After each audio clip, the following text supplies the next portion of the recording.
Hello everyone, welcome back to my new channel जिसका नाम है पॉपकॉर्न ब्रेक्शन। तो कैसे हैं आप? उम्मीद है ठीक होंगे, खुश होंगे और अपनी लाइफ को खूब एंजॉय कर रहे होंगे। तो गाइस, आज हम देखने वाले हैं my first flight from Bengaluru new terminal 2 airport को 5 स्टार बना दिया। ये वीडियो का टाइटल है। तो चलिए, वीडियो को स्टार्ट करने से पहले चैनल को सब्सक्राइब कर लीजिएगा। तो चलिए वीडियो को स्टार्ट करते हैं। तो ये रास्ता है टर्मिनल 1 का, ठीक है ना, वो पुराना वाला एयरपोर्ट, और हम जा रहे हैं टर्मिनल 2, ठीक है ना, डिपार्चर। जो कि ये भैया भी पहली बार जा रहे हैं, मैं भी पहली बार जा रहा हूँ। इस वाले ब्लॉग में आप देखने वाले हो journey from terminal 2 of Bengaluru's most beautiful terminal, and I think मैं बोलता हूँ पूरे हिंदुस्तान में सबसे बेहतरीन टर्मिनल आज की डेट में यही है, ठीक है ना। हैंगिंग गार्डन टर्मिनल बोलते हैं इसको। व्लॉग देखना स्टार्ट कर रहे हो तो लाइक सब्सक्राइब ज़रूर दबाना। बहुत एक्साइटेड इस वाले व्लॉग के लिए। एक ही फ्लाइट है यहाँ से गुलबर्गा की, ठीक है ना, कालाबुरा की एक ही फ्लाइट है। तो मैं कालाबुरा की जा रहा हूँ, नॉर्थ कर्नाटका। यहाँ से स्ट्रेट से हम टर्मिनल 2 जाते हैं तो अलग स्ट्रक्चर मिलता है ना, लेकिन ये देखो भाई साहब,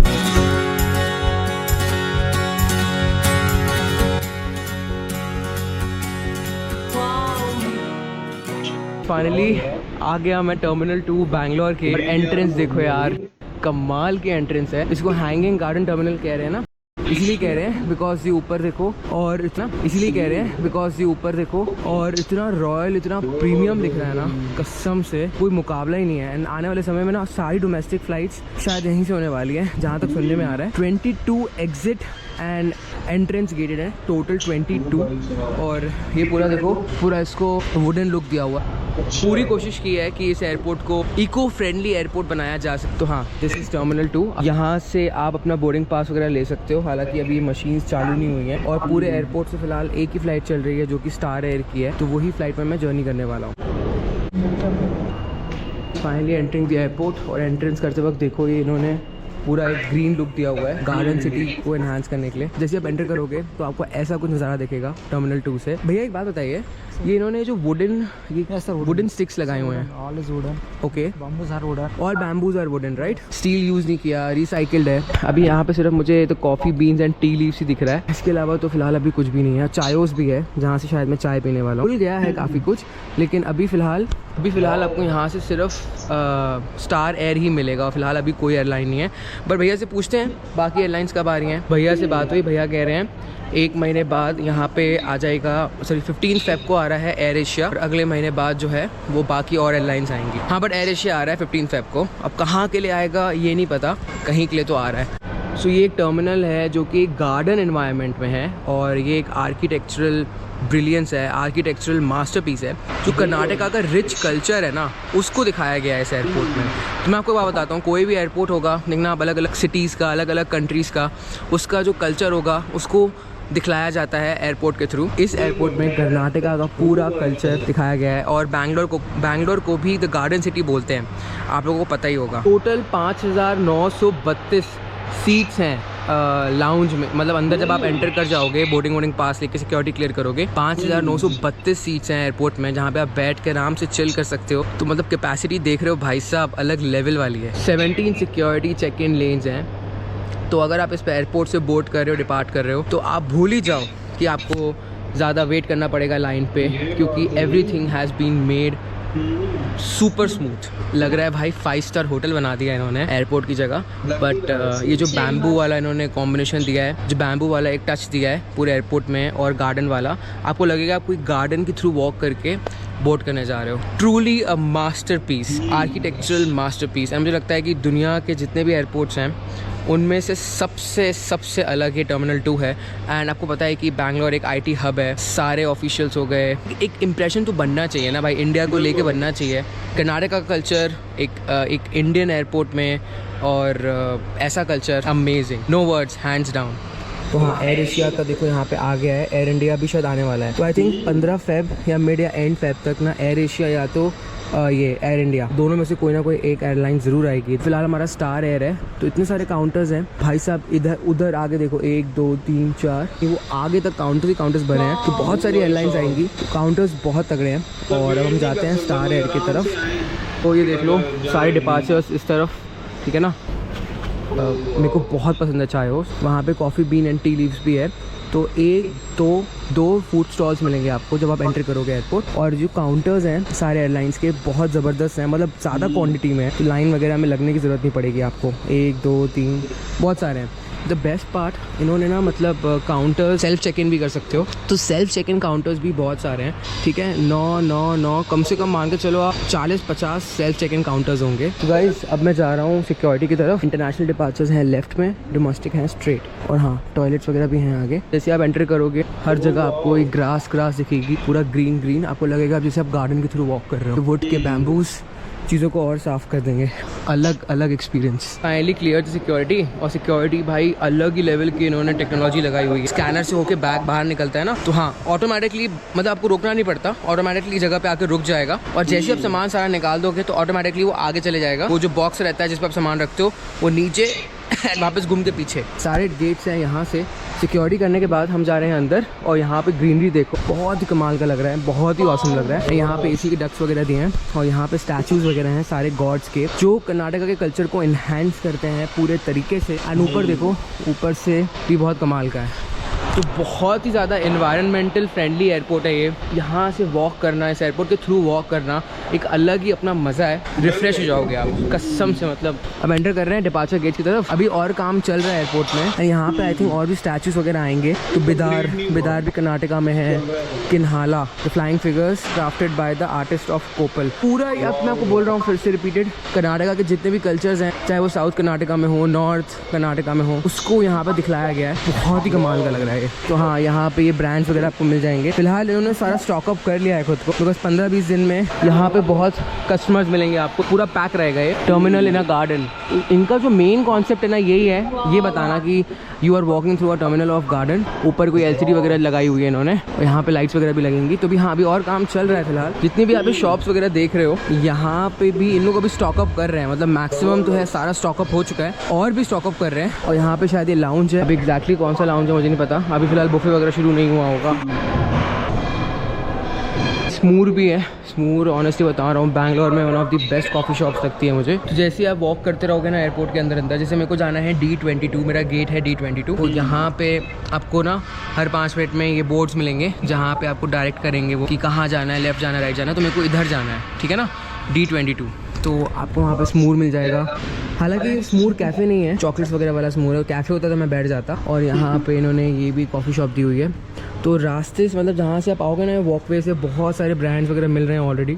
और अभी उस साइड जब मैं जाऊँगा डिपार्चर गेट की तरफ, तो आपको और सारे ब्रांड्स मिलेंगे, बहुत सारे ब्रांड्स मिलेंगे। तो मैंने एक पानी की बोतल ली है, ठीक है ना, यहाँ से ब्रियोचे डोरे। अगर मैं प्रोनाउंस गलत कर रहा हूँ तो मुझे माफ़ करना। और हाँ चार्जिंग सॉकेट्स भी है, तो अंदर बैठ कर आराम से आप लैपटॉप में काम वगैरह कर सकते हो। और ऊपर पूरे बैम्बूज हैं, पूरे वुड का जो है इन्होंने स्ट्रक्चर बनाया है। ये it's one of a kind. तो हाँ अभी कुछ आउटलेट्स हैं रेडी हैं, बट अभी पता नहीं शायद अभी इनका ऑपरेशन स्टार्ट नहीं हुआ। हमारा गेट है डाउन D22, तो मतलब हम जाएंगे बस से। एस्केलेटर्स वगैरह दिए हुए हैं। ओ भाई साहब, इस एस्केलेटर का जो लेंथ है गाइस, कसम से बहुत ज़्यादा डाउन है। और ये रहा एयरपोर्ट बाहर से ऐसा दिखता है। एंड आई थिंक जो एरो ब्रिज वाले टर्मिनल्स हैं वो सारे वहाँ पे हैं। तो ये जो एरिया है ना, ये ऊपर वाला फ्लोर है जहाँ से एरो ब्रिज वगैरह शायद कनेक्ट होगा गेट के लिए। D10 D11 वो आगे तक है, ठीक है ना। यहाँ थोड़ा बहुत काम चल रहा है। और एस्केलेटर्स भी दिए हैं ताकि आपको ज़्यादा चलना ना पड़े। तो वो आगे से लेके मतलब मान के चलो D1 से लेके टोटल D13 तक सारे गेट्स हैं। और कुछ गेट्स नीचे हैं जहाँ से हमारी फ़्लाइट है, जो बस के थ्रू जाएंगे। बहुत मस्त दिख रहा है गाइस ये। तो जगह जगह पे ना बैठने की जगह दी है। देखो यहाँ पे भी बैठ सकते हो, वहाँ पे भी बैठ सकते हो। तो this is the washroom area. आपको लगेगा आप कोई 5 स्टार होटल के वॉशरूम में हो। ये देखो ये है सोप डिस्पेंसर। तो सोप भी आपको ये निकलेगा सेंसर से, ठीक है। ये देखो थोड़ा सा हाथ डालोगे ना, हल्का सा सोप निकलेगा। और ये है आपका हैंड ड्रायर भी है इसमें, वाटर डिस्पेंसर भी है। तो हाँ इसके नीचे अगर डालोगे हाथ तो वाटर डिस्पेंसर है, इसके नीचे डालोगे तो शायद ये आप हाथ रखोगे ऐसे फोल्ड करके रखोगे ना,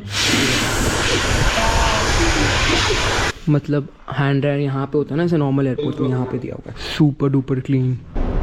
my favourite and the best part, नीचे वाले डिपार्चर गेट्स में हूँ मैं। और यहाँ पे बहुत सारी बैठने की जगह है। सब में यहाँ पे charging sockets and USB ports दिए हैं। यहाँ पे भी है, यहाँ पे भी है, वहाँ पे भी है। ओ भाई भर भर के दिए हैं। ये जो चीज़ है ना सीरियसली बहुत बहुत इंपॉर्टेंट बन जाती है। और एयरपोर्ट के बाहर भी गार्डन टाइप का बनाया हुआ है 22। सीरियसली ये जो एयरपोर्ट है it's a kind of a wonder, amazing, ठीक है ना। इसके अलावा मैं कुछ बताता हूँ, जो नीचे वाले डिपार्चर गेट्स हैं, फिलहाल खाने पीने के आउटलेट्स नहीं है नीचे वाले डिपार्चर गेट्स में। आई थिंक अभी 15-20 दिन में आ जाएंगे। और ऊपर वाले डिपार्चर गेट्स में भी थोड़ा बहुत काम चल रहा है, वहाँ पे भी जो है खाने पीने के आउटलेट्स आ जाएंगे। हालांकि 95-96% एयरपोर्ट ये रेडी है।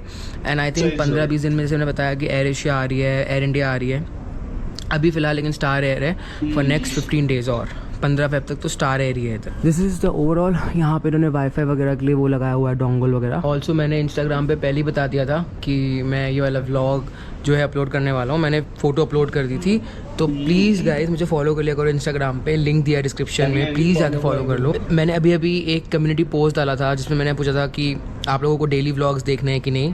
तो हाँ, आप लोगों ने बहुत लोग बोला देखने हैं। कुछ कमेंट्स थे ऐसे, मतलब जो कह रहे थे कि दूसरा चैनल बनाओ उसके लिए। तो हैरीज़ जो है मेरा दूसरा चैनल है और उसका लिंक हमेशा रहता है मेरे डिस्क्रिप्शन में। तो अगर आपने हैरीज़ को जाके सब्सक्राइब नहीं किया तो प्लीज़ जाके सब्सक्राइब कर लो हैरीज़ को। बहुत ही जल्दी वहाँ पे रेगुलर डेली बेसिस पे वीडियोस नहीं तो शॉर्ट्स, दोनों में से कोई एक चीज़ आएगी रेगुलर बेसिस पे। प्लीज़ जाके subscribe to Harry and please follow me on Instagram, जहाँ से आप कनेक्ट, जहाँ की इतनी बातें की कि मैं बताना भूल ही गया कि हम ट्रैवल कर रहे हैं स्टार एयर में। और स्टार एयर में ये मेरी पहली जर्नी है। तो मेरी फ़्लाइट थी 8:40 की इन द मॉर्निंग, लेकिन लेट हो गई, तो अभी 12:25 की है और 1-1:30-2 बजे तक हम पहुंच जाएंगे कालाबुरागी। तो कालाबुरागी में कुछ कैफ़ेज़ वगैरह हैं, तो मैं वहाँ चला जाऊँगा और शाम ही को मैं निकल रहा हूँ कालाबुरागी से कहीं और। तो ये फ़्लाइट है, कोई बड़ा एयरक्राफ्ट तो है नहीं। मेरी सीट है 6A, लगभग 50 मिनट का जो है हमारा ऑन एयर टाइम है। और यहाँ से कालाबुरागी का जो डिस्टेंस है by land, it is around 565-70 kilometres, ज़्यादा दूर है नहीं, जल्दी पहुँच जाएंगे। तो आप सोच रहे होंगे भाई इतना कमाल का एयरपोर्ट है, एकदम 5 स्टार होटल जैसा, तो इसका कॉस्ट क्या होगा? कॉस्ट है लगभग around 5,000 crore rupees, 2,55,000 square metre में फैला हुआ है। हर साल कम से कम 25 मिलियन पैसेंजर्स को हैंडल कर सकता है ये। ऑल्सो मेटावर्स के थ्रू भी आप इस एयरपोर्ट को एक्सपीरियंस कर सकते हो। पता नहीं, जब मैं एंटर कर रहा था एयरपोर्ट तो कुछ मेंशन था, हालांकि इसके बारे में मैंने उतनी रिसर्च नहीं की। मेटावर्स के थ्रू भी जो है आप इसको एक्सपीरियंस कर सकते हो। कई वेबसाइट्स क्लेम कर रही हैं कि 5,000 करोड़ लगे हैं इस एयरपोर्ट के डेवलपमेंट के लिए, और कई क्लेम कर रही हैं 13,000 करोड़। टर्मिनल 2 के साथ साथ अभी जो है देवनहल्ली में दूसरा रनवे भी बना है बैंगलोर में, जो कि बहुत इंपॉर्टेंट था। काफ़ी अच्छा खासा ट्रैफिक है भाई। जो गार्डन टर्मिनल मैं आपको बार बार कह रहा हूँ ना, ये अनऑफिशियल नेम है, ऑफिशियल नेम नहीं है। को गार्डन टर्मिनल बोला गया है बिकॉज वाकई में वैसी फीलिंग है ही बीच में। तो अगर मैं आपको प्रिसाइसली बताऊं तो 90 चेक इन काउंटर्स हैं इन टोटल, 60 इमिग्रेशन काउंटर्स हैं, 9 बैगेज क्लेम बेल्ट्स हैं। और सुबह तो अभी ऐसा कुछ लग रहा है ना ये एयरपोर्ट, लेकिन बिलीव मी गाइस रात में इतना सुंदर लगेगा ना, इतना कमाल का लगेगा, कोई मुकाबला ही नहीं है कसम से। आई थिंक मैं इसको बोलूँगा कि वर्ल्ड में टॉप लिस्ट पे आएगा ये इन टर्म्स ऑफ कंस्ट्रक्शन, मतलब one of the top list पे आएगा। मैं क्लेम नहीं कर सकता दी बेस्ट, बट हाँ कुछ बोल सकते हो टॉप 10 टॉप 15 में तो बनता है, इसकी जगह बनती है। तो 11:25 को स्टार्ट होनी थी बोर्डिंग, अभी तक बोर्डिंग स्टार्ट नहीं हुई है, तो देखते हैं कब स्टार्ट होगी। लेट है वैसे भी, तो 8:40 की फ़्लाइट थी, फिर हो गई 12:30 की। बोर्डिंग अभी तक स्टार्ट नहीं हुई है, आधे घंटे से मैं वहीं पे था। पता नहीं गाइज 8:40 की फ़्लाइट थी, पहले 12:30 की, और अभी 12:15 हो गया, बोर्डिंग स्टार्ट नहीं हुई है।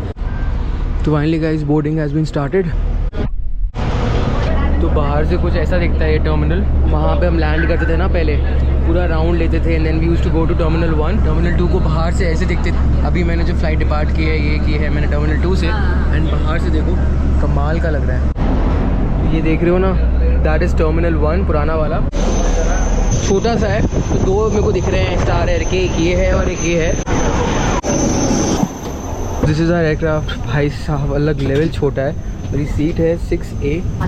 So this is my first flight in Star air, और मैंने इतनी फ़्लाइट जर्नीज़ की है, लेकिन मैंने जो एक कॉन्फ़िगरेशन है ना 2-1 कभी नहीं देखा। तो टॉकिंग अबाउट द एयरक्राफ्ट, तो ये है सेफ्टी इंस्ट्रक्शन है ना, यहाँ पे हमको एक मैगजीन भी दी है, ये 2 चीज़ें मिली हैं। और लेग स्पेस अच्छी है गाइज, मतलब अगर कंपेयर करूँ मैं कोई दूसरे छोटे एयरक्राफ्ट से, तो उस हिसाब से लेग स्पेस बढ़िया है, नॉट बैड। और एयरक्राफ्ट की जो कंडीशन है वो भी काफ़ी बढ़िया है, इतनी ख़राब नहीं है। और ऊपर जो है इन्होंने रीडिंग लैम्प्स वगैरह दी है, यहाँ पे अटेंडर बेल वगैरह है, और ये है duct. Talking about the price, तो मैंने ये बुक की है 5,000 में फ्रॉम बैंगलोर टू कालाबुरागी। हालांकि ये बहुत ज़्यादा एक्सपेंसिव बोलूँगा मैं। इतने छोटे डिस्टेंस के लिए इतना ज़्यादा प्राइस बहुत महंगा है। एक और फ्लाइट थी कोई अलायंस एयर की, लेकिन वो टर्मिनल 1 से थी, तो ऑफ कोर्स हमको को टर्मिनल 2 देखना था, तो इसलिए स्टार एयर बुक की। एयरक्राफ्ट की कंडीशन काफ़ी बढ़िया है, ठीक है ना, लेग स्पेस काफ़ी बढ़िया है। पंचुअलिटी में मैं बोलूँगा कि हम 3-4 घंटा लेट है। विंडो शीट्स वगैरह देखो, काफ़ी मतलब बड़ी विंडोज़ दी हुई हैं। मैं सिंगल ही हूँ, मेरे बगल में कोई है नहीं, यहाँ पे भी कोई नहीं आया फिलहाल। I think boarding has been completed. तो ये एयरक्राफ्ट कौन सा है, to be very specified, this is EMB 145।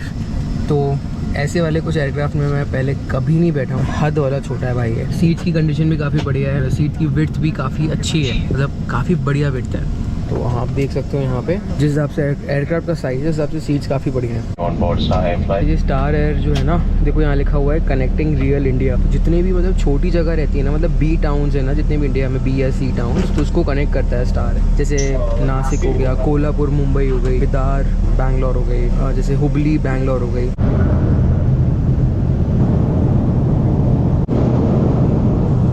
Guys we finally took off from Bangalore, और पता नहीं अब खाने पीने को कुछ आता है कि नहीं, I am not sure. Tray table का साइज़ देखो, ज़बरदस्त है, ठीक है ना, काफ़ी बड़ा साइज़ है ट्रे टेबल का। ये पानी की बॉटल मिल जाती है, and the crew is very nice, very helpful.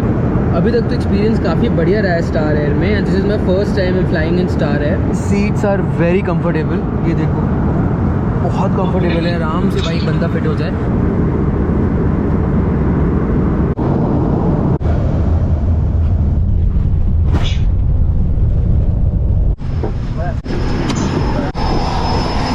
बस वगैरह कुछ भी नहीं है ना, एरोब्रिज तो भूल ही जाओ, मतलब हम वॉक करके जा रहे हैं। और दिस वॉज द एयरक्राफ्ट। देखो इसके इंजन जितने भी है ना पीछे लगे हुए हैं छोटे छोटे से। मैं आ गया था कालापुरा की, ठीक है ना, वीडियो भी कर ली मैंने एडिट, इसको अभी के अभी मैं पोस्ट कर दूंगा, एंड अब मैं आज आगे निकल रहा हूँ, ठीक है ना। तो यहाँ तक ब्लॉग देखा है तो लाइक जी तो गाइस कैसा लगा?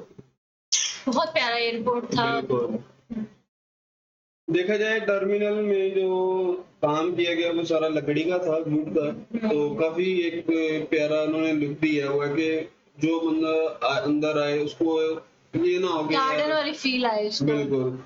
ग्रीनरी का Yes. काफी था उसमें, मतलब उनको किया हुआ था, ग्रीन सारा किया हुआ था एयरपोर्ट, जो उसकी इंटरेस्ट है।